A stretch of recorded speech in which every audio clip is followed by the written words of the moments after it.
Good morning, ladies and gentlemen, and welcome back to another edition of Cubs Daily. My name is Steven Ryan, presented by Fan Arts. The Cubs get the 4-0 victory over the Pittsburgh Pirates to open up the series. I'm going to talk about a potential free agent reunion. I think we all know where I'm going with this. He's got over 50 home runs. Mr. Kyle Schwarber. We're going to talk about that in the video to start off the show. We're going to talk about how great this Cubs pitching has been, and right on time for October. So let's get into it, ladies and gentlemen. I've just been thinking, right? I've just been looking at the upcoming free agent class, and you know, if the Cubs don't re-sign Kyle Tucker, I think we all know, right, that it's possibly not going to happen. His price range is too much. I'm curious to see what kind of deal he does get from another club, or if maybe the Cubs can come close. But let's say we don't re-sign Tucker, right? What are your guys' thoughts on Kyle Schwarber coming back? I think, to think about it in a whole, hindsight's 20/20. But Kyle Schwarber's the one they should not have let go, right? And they kind of let him go over $9 million, and it's kind of a weird end to a really solid tenure. And Schwarber's always just been a big-time power hitter, and honestly, the Cubs have lacked that power here for the past 4 seasons or so. This year, they have a lot of guys, but this second half, we have declined significantly in the power category.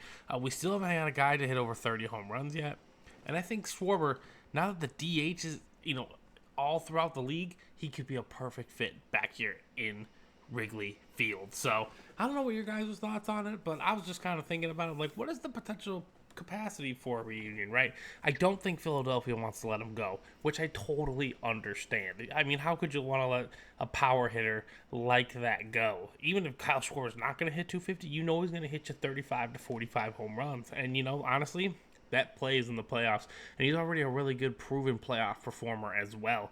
He helped the Phillies get to the World Series a couple of years ago. He had a big hit in the World Series for the Cubs, and obviously if you guys all remember his first postseason with the Cubs in 2015, he was a wrecking ball, hitting home runs in the wild card, the first round, and the second round. So Kyle Schwarber coming back to the Cubs, that's something I think the Cubs could wrap their head around.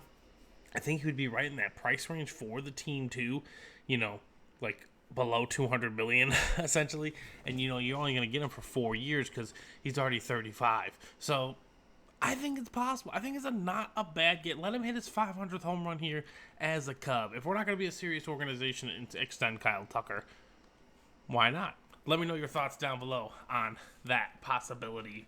Could Schwarber come back to the Cubs? I'm curious. I'm genuinely curious. So, Cubs do get the win 4-0 today. A lot of key things did take place today, okay? Jameson Taillon, nasty. Did his job, okay? 6 innings, beautiful, beautiful, beautiful. The Cubs activated Soroka off the IL, like I was talking about the other day, and then he came in and pitched 2 innings, no runs. Now, I really do wish Porter Hodge was able to get past that 9th inning where the Pirates got the bases loaded, and we had to bring in Brad Keller, but he was cool. He got the job done. It was very, very nice to see. So the Cubs win 4-0. Another key thing that I like to see, Michael Busch getting the power game going. He hit his 28th home run of the season. And again, he was struggling in September, right? They said he was hitting like 158. If he can just get the power game going, that's what's going to help this club with success in the postseason. And then the other key to this game as well, ladies and gentlemen, is Pete Crow Armstrong, okay? He hit the ball hard all night. He had a very nice, well-hit double to the gap. He then stole third, which you love to see. And then he had an absolute, no doubt, beautiful bat flip bomb later on to make it 4-0. And that is what you wanted to see. He has not had one of those this second half. So hopefully that means he is starting to see the ball well. Because I'm not even asking him to be the first half PCA, okay? But if I can get half of that here in a postseason push, we're going to go far, okay? He's going to play a key role, bringing that defense on a nightly basis. I'm just curious to see how well the discipline can handle with that premier pitching in the postseason. It's going to be definitely a test for the ages and a really good learning experience for him, in my opinion. That's what PCA is going to need. He needs to be, iron sharpens iron, right? Like, you need to get in the postseason grind and see those at bats, and curious to see how it's gonna, hold up. And again, I'm gonna say this about this team, okay? I think it's the bats is what's going to either cost them or win them the World Series, because I think the pitching staff is going to give this team a chance, okay? I like what I see. I think there's a tremendous depth here in the rotation, right? We know our three. We know the starting three we're going to go with: Imanaga, Horton, and Matthew Boyd. But I'm starting to think if one of those guys gets off the hook a little bit, we have Jameson Taillon, who was excellent tonight.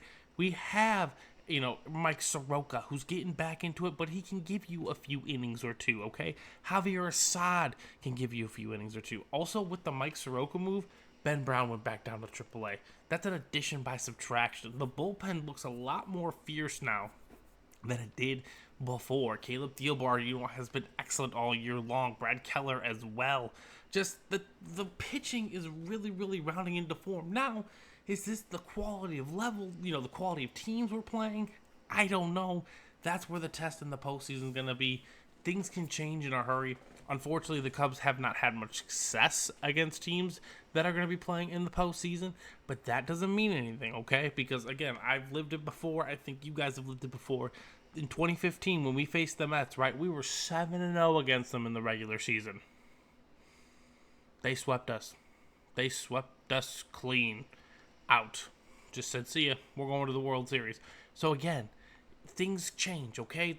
This Cubs team is going to be different than the teams that we faced back then. So let's see what this team can do come October. It's going to come down to pitching, and I think this team has a lot of great flexibility in terms of guys who can go 5+ innings, guys who can go 2 to 4 innings, and then guys who can give us 1 inning or real specialized work. So I think Craig Counsell has a lot of good arms to use at his disposal. Curious to see how he uses them. Curious to see what we do with Danny Palencia once he comes back. Andrew Kittredge has held down the fort when necessary. It wasn't a save opportunity tonight, so he didn't need to do that. So everything is starting to gel right now for the Cubs. I know it's tough to fathom, tough to believe, but we got a real test today when we face Paul Skeens, okay? He's the prohibitive odds-on favorite to win the National League Cy Young Award. For obvious reason, Paul Skeens is an absolute beast. We're throwing our beast out at him and Cade Horton, and this is where I want to see where we're at, right? This is Paul Skeens is going to be a playoff quality pitcher we are facing. How do we battle with the Pirates, who, by the way, I learned are 8 games above 500 at home? Good on them. So it's going to be an excellent game tomorrow, a real test for this team. And again, we are not healthy, right? Seiya's not right. Kyle Tucker's not right. But it seems like everything else is starting to fall into place. So if those two guys can just step in and contribute, this team can do some damage in the postseason. There was also an article written where, NFL or NL scouts, execs, players, no one picked the Cubs. Nada. And you know what? I could see it from the outside perspective, right? You feel like something's missing. And I get that. I think we as Cubs fans feel like something's missing too. And I'm not saying we're going to win the World Series, but this is still a really good ball club. We just need to, pick and prod. We need to make some choices, upgrade some positions, and we're going to be ready to compete for titles. But hopefully, years to come, if we can extend the right players and continue to make the right moves as a franchise. So that's going to do it for me today on Cubs Daily. Again, if you guys can share your thoughts down below in the comment section, I am happy to hear from all of you, and I hope you all have a blessed day. We'll talk soon.